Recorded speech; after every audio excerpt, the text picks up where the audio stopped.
Hi, I'm Giancarlo. And I'm Felicia. This is our review of DC Comics Deck Building Game. Heroes Unite. Yes. There's something that precedes this. That's right. This is an expansion and a standalone, which is pretty cool. Now let me ask you something. You know what these expansions make me think of? Oh man, dare I ask? like Here we go. Like What? an appendage expansion. You know, like for $19.99 you can buy this pump and. In DC's first expansion for their deck building game, Heroes Unite offers players a chance to play as different superheroes, fight new supervillains, and use different tactics based on new equipments, locations, and superpowers. In the box you'll find 36 punch starting cards, 16 vulnerability starting cards, 16 kick cards, 20 weakness cards, 111 main deck cards comprised of new heroes, villains, equipments, locations, and superpowers, 12 supervillain cards, and 7 oversized superheroes.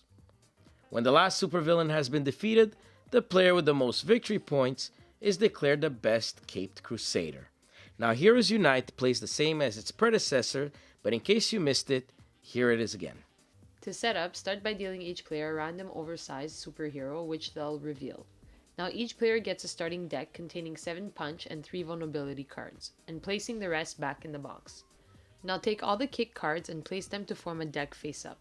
Do the same for weakness, leaving a space between the two decks. Take the supervillains cards and set Vandal Savage aside. Shuffle the rest face down, and remove 4 for a standard game or leave all of them for a longer game. Place it between the kick and weakness with Vandal Savage on top.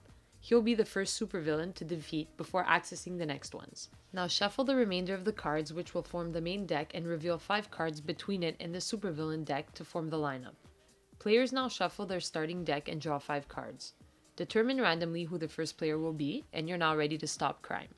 On your turn, simply play all 5 cards in the order you choose, doing their effects and totaling up your power.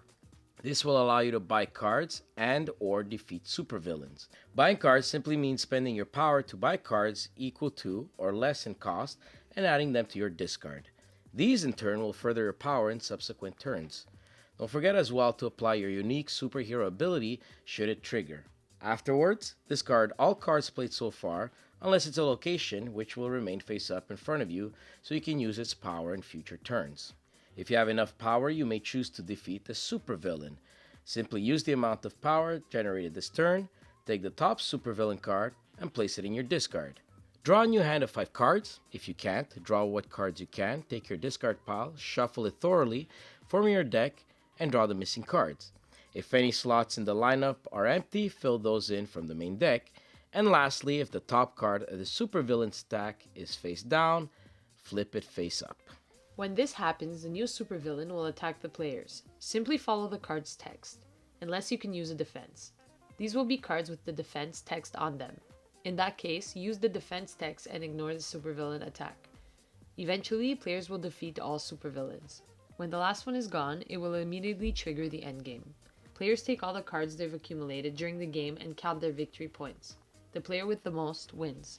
Heroes Unite is the first expansion to DC's deck building game, but it can play as a standalone, a complete add-on for the Ultimate Throwdown, or a perfected balance with only some cards combined, which is described at the end of the rulebook. It offers new superheroes which can be seen on the box with unique strengths, making it tactically different every time you play.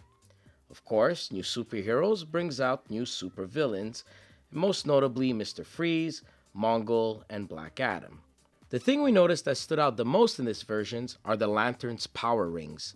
These are all equipment cards that have powerful effects that give you more victory points the more of them you control, to downright winning the game should you have been lucky enough to have played Kyle Rayner and 3 power rings. We played them many times, having loved the original and this one as well. The superheroes are fairly balanced and the luck factor comes out more as to what type of cards are available in the lineup. The game still plays in less than an hour, it's fun, quick, and DC and non-DC fans alike should enjoy this game. We've been waiting for this one quite some time and we're not disappointed. DC's deck building game, Heroes Unite, gets 8 Batarangs out of 10.